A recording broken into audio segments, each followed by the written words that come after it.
Oblivion. इस कहानी की शुरुआत होती है एक आवाज से और ये आवाज होती है जैक हार्पर की।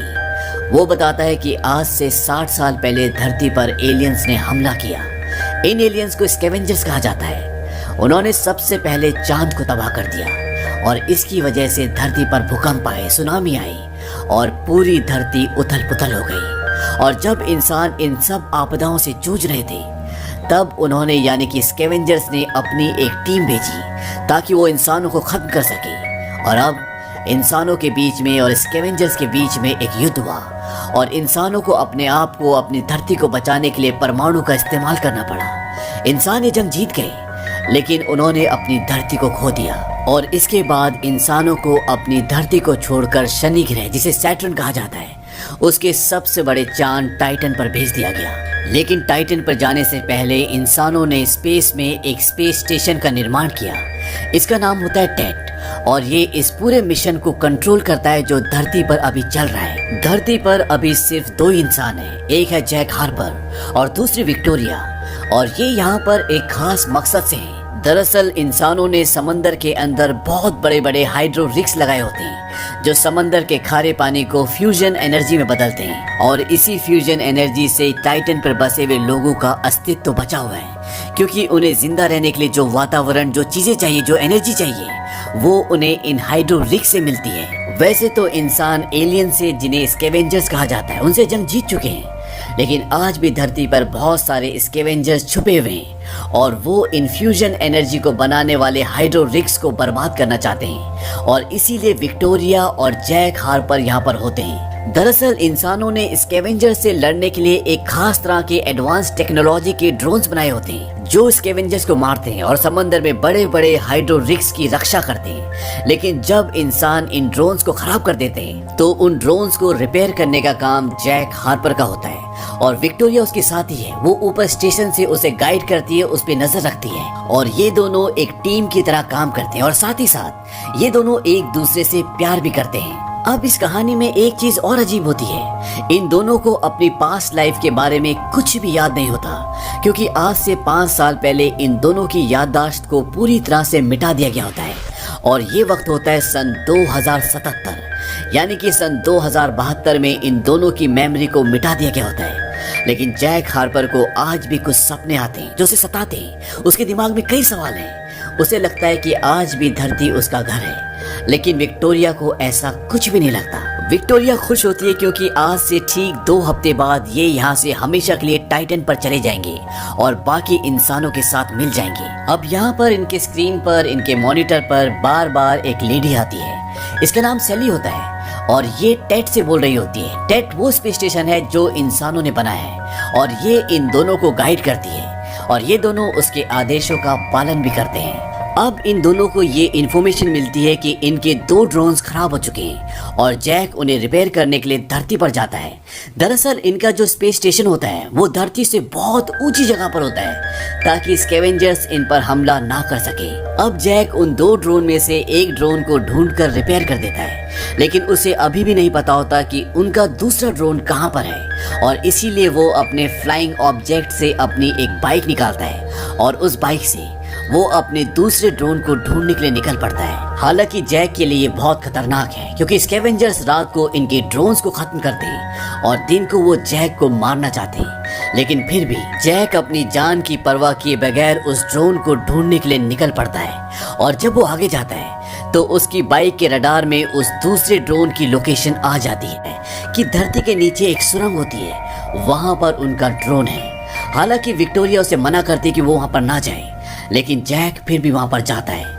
वहां पर चारों तरफ अंधेरा होता है और जैक धीरे धीरे उस तरफ बढ़ना शुरू कर देता है जहां से उसकी ड्रोन की लोकेशन आ रही होती है और वो उस तरफ धीरे धीरे बढ़ना शुरू करता है और जब वो उस जगह पर पहुंचता है तो वो देखता है कि वहां पर ड्रोन नहीं होता बल्कि उसका सेंसर रखा होता है जो उसे इस जगह की लोकेशन बता रहा होता है। वो समझ जाता है कि ये एक ट्रैप है जो स्कैवेंजर्स ने उसके लिए बनाया है और इससे पहले कि वो वहां से बाहर निकल पाता उसका पैर एक रस्सी में फंस जाता है और वो रस्सी उसे खींचना शुरू कर देती है। लेकिन जैक उस रस्सी पर गोली मारकर अपने आप को छुड़ा लेता है और वो जल्दी से उस तरफ जाता है जहाँ से आया होता है और जब वो उस रस्सी से ऊपर जाता है जिस रस्सी से वो नीचे आया होता है तभी कोई बाहर से रस्सी को काट देता है और जैक नीचे गिरता है और यहाँ पर चारों तरफ स्कैवेंजर्स होते हैं। दरअसल स्कैवेंजर्स इसे मारना नहीं चाहते, अगर उसे मारना चाहते तो कब का मार देते, वो इसे जिंदा पकड़ना चाहते हैं। अब इससे पहले कि स्कैवेंजर्स इसे पकड़ते, वहां पर एक ड्रोन आ जाता है और वो ड्रोन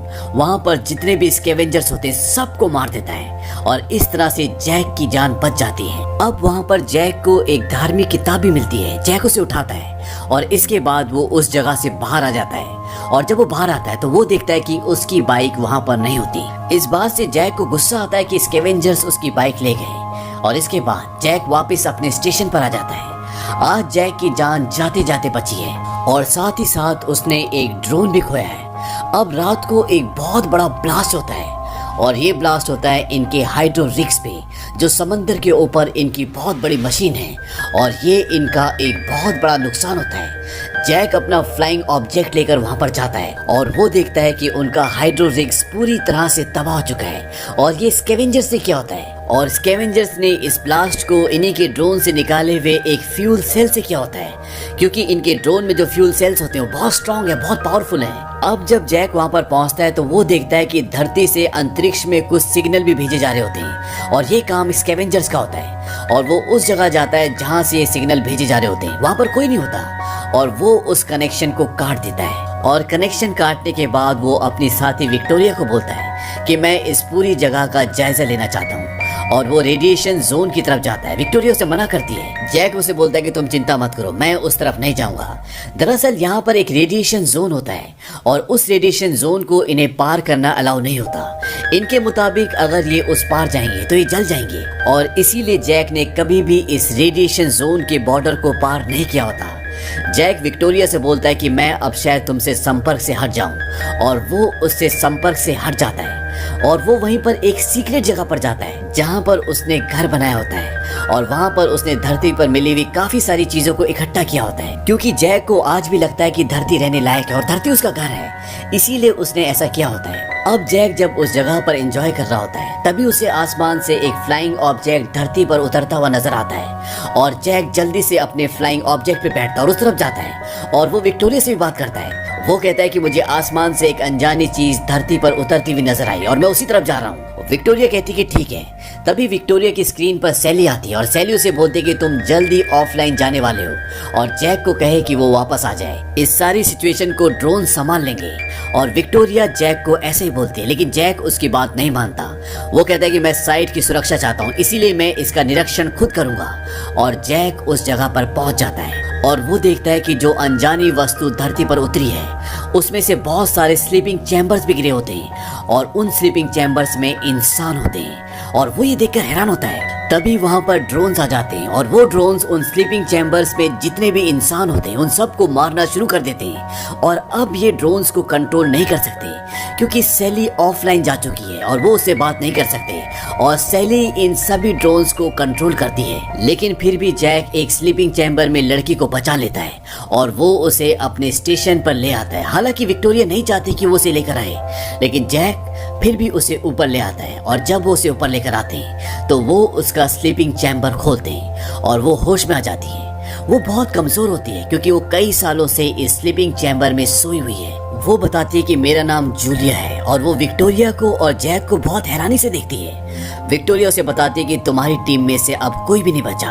और वो उसे ये भी बताती है कि तुम पिछले 60 सालों से गहरी नींद में हो और इन 60 सालों में धरती पूरी तरह से बदल चुकी है। अब धरती पर कोई इंसान नहीं है, सबके सब टाइटन पर जा चुके हैं। वो उससे पूछते कि तुम्हारे साथ क्या हुआ था, लेकिन जूलिया उन्हें कुछ भी नहीं बताती। वो कहती कि सबसे पहले मुझे अपना फ्लाइट रिकॉर्डर चाहिए और फ्लाइट रिकॉर्डर अभी भी नीचे होता है जहां पर इनका क्रैश हुआ है और रात को वहां जाना खतरे से खाली नहीं है क्योंकि स्कैवेंजर्स रात को ही घूमते हैं, इसीलिए रात को वहां पर नहीं जा सकते। अब जब विक्टोरिया और जैक अकेले होते हैं, जैक विक्टोरिया से पूछता है क्या तुम्हें मिशन से पहले का कुछ भी याद है, क्योंकि इनकी मेमोरी को वाइप यानी कि मिटा दिया गया होता है। विक्टोरिया बोलती कि हमारा काम है याद ना करना और वो जैक को ये भी बोलती कि हमें नहीं पता कि ये कौन है या क्या है और इसके बाद विक्टोरिया वहां से चली जाती है। विक्टोरिया के जाने के बाद जैक जूलिया के पास जाता है। जूलिया जैक से पूछती कि अब क्या होगा। जैक उसे बताता है कि सुबह टेट ऑनलाइन हो जाएगा, उसके बाद वहां से कोई आएगा और तुम्हें यहाँ से ले जाएगा। जूलिया पूछती है टेड से। जैक बोलता है कि हाँ। जूलिया से बोलती है कि मुझे अपना फ्लाइट रिकॉर्डर चाहिए। हालांकि जैक नहीं जाना चाहता, लेकिन जूलिया उसे मना लेती है और विक्टोरिया की इजाजत के बिना ये दोनों वहां पर चले जाते हैं। और जब भी वहां पर जाते हैं तो इन्हें इनका फ्लाइट रिकॉर्डर मिल जाता है। लेकिन तभी वहां पर स्कैवेंजर्स आ जाते हैं और वो जैक को बेहोश कर देते हैं और अब जैक उनके कब्जे में है। और जब सुबह जैक की आंखें खुलती है तो वो देखता है कि उसे एक स्पॉटलाइट पर बिठा रखा होता है और उसके सामने अंधेरे में कोई बैठा होता है। और तभी वहां से आवाज आती है, मैं तुम्हें काफी समय से देखता रहा हूँ, तुम हमेशा उत्सुक रहे हो, तुम क्या जानने की कोशिश कर रहे हो जैक? जैक कहता है कि मेरी यादों को मिटा दिया गया है, तुम मुझसे कुछ भी नहीं जान पाओगे। वो आवाज कहती है कि मैं जानता हूँ कि तुम्हारी यादों को मिटा दिया गया है, तुम्हारी बेशकीमती यादें, क्योंकि कहीं वो गलत हाथों में न लग जाए, इसीलिए। वो आवाज उसे कहती है क्या तुमने कभी स्कैवेंजर्स को देखा है? जैक इस बात का कोई जवाब नहीं देता और तभी वो आदमी कहता है लाइट्स, और वहां पर लाइट चल जाती है और वहां पर चारों तरफ इंसान होते हैं। जैक ये देखकर हैरान हो जाता है और वो आदमी जो उसके सामने बैठा होता है वो स्कैवेंजर्स यानी कि इंसानों का लीडर होता है। वो कहता है कि जैक, हम एलियंस नहीं हैं, हम इंसान हैं और जिन ड्रोन्स को तुम रिपेयर करते हो वो इंसानों को मारने के लिए बनाए। तुमने देखा उन स्लीपिंग चैम्बर्स में जो लोग थे, उन ड्रोन्स ने उनके साथ क्या किया। और इसके बाद मैल्कॉम जो कि इंसानों का लीडर है वो उसे एक ड्रोन के पास ले जाता है और वो जैक को बोलता है कि हमारे पास एक न्यूक्लियर बॉम्ब है और एक ड्रोन भी है, लेकिन इस ड्रोन को हम एक्सेस नहीं कर सकते क्योंकि ये ड्रोन हमें नहीं जानता, लेकिन तुम्हें जानता है और हम चाहते हैं कि तुम इस ड्रोन को यहाँ से सीधा टेड तक भेजो। दरअसल इनका प्लान ये होता है कि ये इस ड्रोन के अंदर एक न्यूक्लियर बॉम्ब रखेंगे और ये ड्रोन न्यूक्लियर बॉम्ब को टेड स्पेस स्टेशन तक ले जाएगा और उसे ब्लास्ट कर देगा। जैक बोलता है कि वहां पर भी इंसान ही हैं और जैक ड्रोन को प्रोग्राम करने के लिए मना कर देता है। तभी इन्हीं में से एक आदमी जैक को गोली मार देता है, लेकिन उसके पास इतना स्ट्रॉन्ग सूट होता है कि उसे कुछ नहीं होता।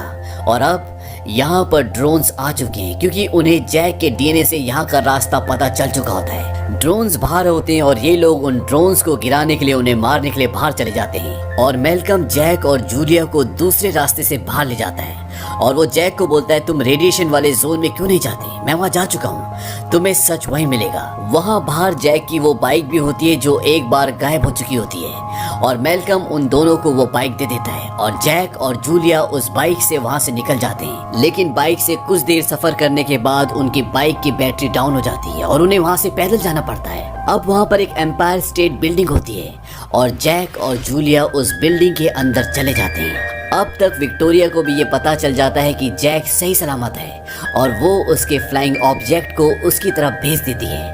यहाँ पर जैक जूलिया से पूछता है कि तुम कौन हो, तुम उस फ्लाइंग ऑब्जेक्ट जिसका नाम ओडिसी है जो क्रैश हुआ था उस पर क्या कर रही थी। जूलिया जैक को बताती है कि ये टाइटन पर जाने वाली रिसर्च फ्लाइट थी और ये मेरी पहली फ्लाइट थी, लेकिन लॉन्च होने से 6 हफ्ते पहले हमें स्कैनर पर एक एलियन शिप यानी कि एलियन ऑब्जेक्ट नजर आया और हम सबको डेल्टा स्लीप में डाल दिया गया और तुम भी हमारे साथ उस मिशन में थे।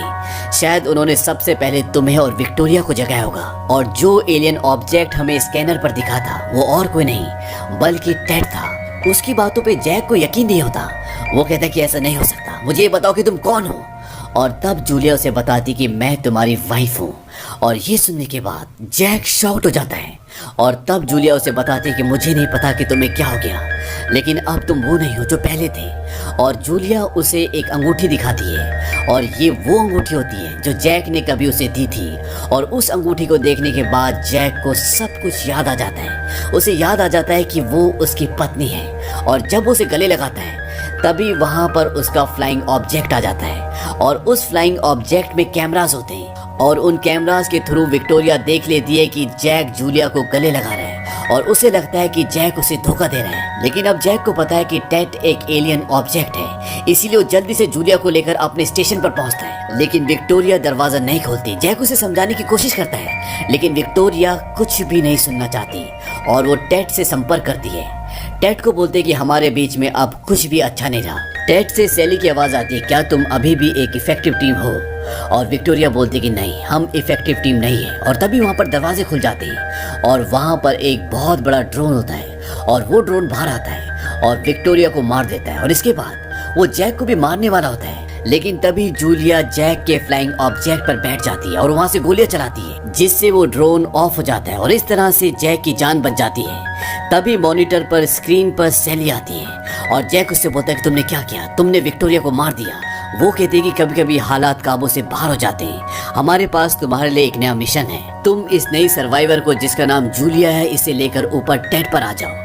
लेकिन जैक वहाँ से जूलिया को लेकर अपने फ्लाइंग ऑब्जेक्ट पर निकल जाता है और अब जैक का पीछा काफी सारे ड्रोन्स करते हैं क्योंकि वो उसे मारना चाहते हैं, लेकिन जैक भी उन पर हमला करता है और इसी मुठभेड़ में जैक रेडिएशन वाले इलाके में चला जाता है। ये दोनों के दोनों अब उस इलाके में हैं जहाँ पर ये आज से पहले कभी भी नहीं गए। अब ये पूरा एक रेगिस्तान होता है और वहाँ पर जैक ये देखता है कि एक आदमी एक ड्रोन को रिपेयर कर रहा होता है और भागता हुआ उसकी तरफ जाता है और उसे मना करता है और तभी वो आदमी जैक के ऊपर गन तान देता है और जब जैक उस आदमी की शक्ल देखता है तो पूरा स्तब्ध हो जाता है क्योंकि वो जैक का ही एक दूसरा रूप होता है, हुबहू जैक। ये दोनों के दोनों एक दूसरे को देखकर हैरान होते हैं और इन दोनों के बीच में लड़ाई होती है और इसी लड़ाई के बीच एक गोली चल जाती है और वो गोली जूलिया को लग जाती है।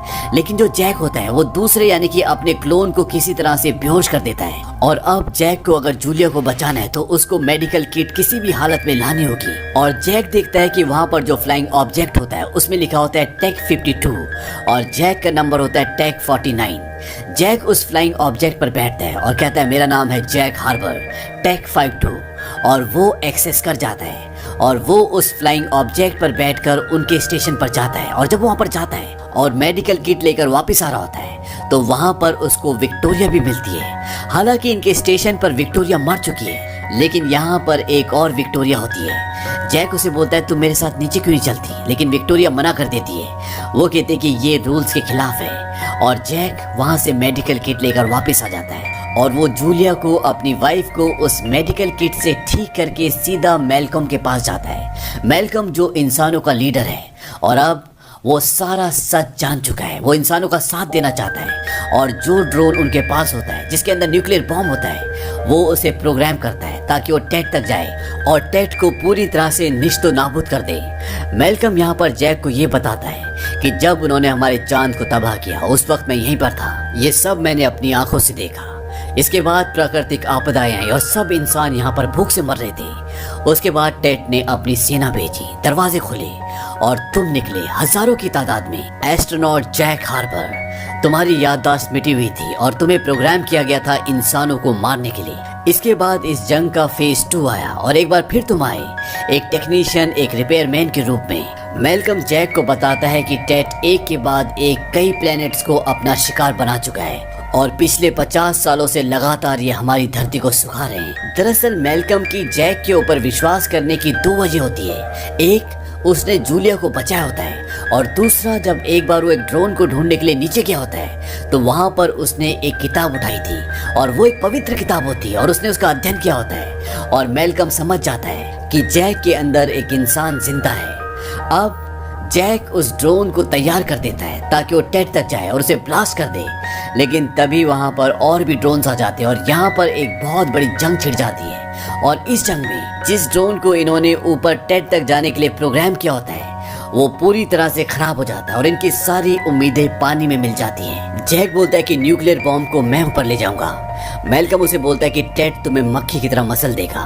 तभी जूलिया बोलती है कि अगर मैं जाऊंगी तो ऐसा कुछ नहीं होगा क्योंकि टेट ने जैक को मुझे ऊपर लाने के लिए कहा है। और अब ये तय करते हैं कि जूलिया और जैक ऊपर जाएंगे और वो जूलिया को एक स्लीपिंग चैम्बर में रखते हैं और जैक उसे अपने साथ अपने फ्लाइंग ऑब्जेक्ट पर बिठाकर टेट की ओर निकल पड़ता है। और जब वो टेट की ओर जा रहा होता है तो वो उस फ्लाइट रिकॉर्डर को भी चलाता है जिसे जूलिया अपने क्रैश शिप से लेकर आई होती है और उसे चलाने के बाद उसे पता चलता है कि वो नासा के एक मिशन जिसमें वो टाइटन को एक्सप्लोर करने के लिए जा रहे होते हैं वो उस मिशन का कमांडर होता है और विक्टोरिया उसकी को पायलट होती है और सैली जो बार बार इन्हें मॉनिटर पर दिखती है वो इनकी डायरेक्टर होती है जो अर्थ से इन्हें गाइड कर रही होती है। लेकिन इससे पहले कि ये अपने मिशन पर जाते हैं इन्हें एक एलियन ऑब्जेक्ट दिखता है और नासा इनके मिशन को बदल देता है और वो इन्हें एलियन ऑब्जेक्ट की तरफ भेजता है और ये एलियन ऑब्जेक्ट टेट होता है जिसे जैक इंसानों का स्पेस स्टेशन समझता है। और जब इनकी पूरी टीम टेट के आसपास पहुंचती है तो इनका इनका नियंत्रण इनके स्पेसशिप से छूट जाता है और इनके स्पेसशिप को अब टेट नियंत्रण कर रहा होता है और वो इनके स्पेसशिप को अपनी ओर खींच रहा होता है। लेकिन तभी जैक अपने स्पेसशिप के उस हिस्से को अलग कर देता है जिसमें बाकी लोग स्लीपिंग चैम्बर्स में सोए होते हैं और वो हिस्सा उनके स्पेसशिप से अलग हो जाता है और वो 60 सालों तक अंतरिक्ष में घूमता रहता है। और ये वही हिस्सा होता है जिसमें कुछ ही दिनों पहले जूलिया अर्थ पर आई थी। अब उस हिस्से को अलग करने के बाद इनका स्पेसशिप अपने आप ही टेट के अंदर चला जाता है। जैक को अब सब याद आ चुका है कि उनके साथ क्या हुआ था और अब प्रेजेंट टाइम में एक बार फिर जैक टेट के सामने है और वो टेट के अंदर चला जाता है। तभी उसकी साइड में 2 ड्रोन्स आते हैं और सैली की आवाज आती है। सैली कहती है कि तुम्हारी दिल की धड़कनें बढ़ चुकी हैं, ऐसा क्यों है? जैक बोलता है कि मैं तुमसे मिलने के लिए उत्साहित हूँ। सैली बोलती है कि हाल ही में तुमने मेरी आज्ञा का पालन नहीं किया। जैक कहता है कि मुझे इस बात का अफसोस है। सैली कहती है कि तुम्हारी आवाज से पता चलता है कि तुम झूठ बोल रहे हो। तुम्हारे पास 5 सेकंड्स हैं, तुम्हें बताना होगा कि तुम यहाँ पर क्यों आए हो। जैक कहता है कि मैं चाहता हूँ कि हम जिंदा रहें, हमारी प्रजाति जिंदा रहे और मैं इसीलिए यहाँ पर आया हूँ।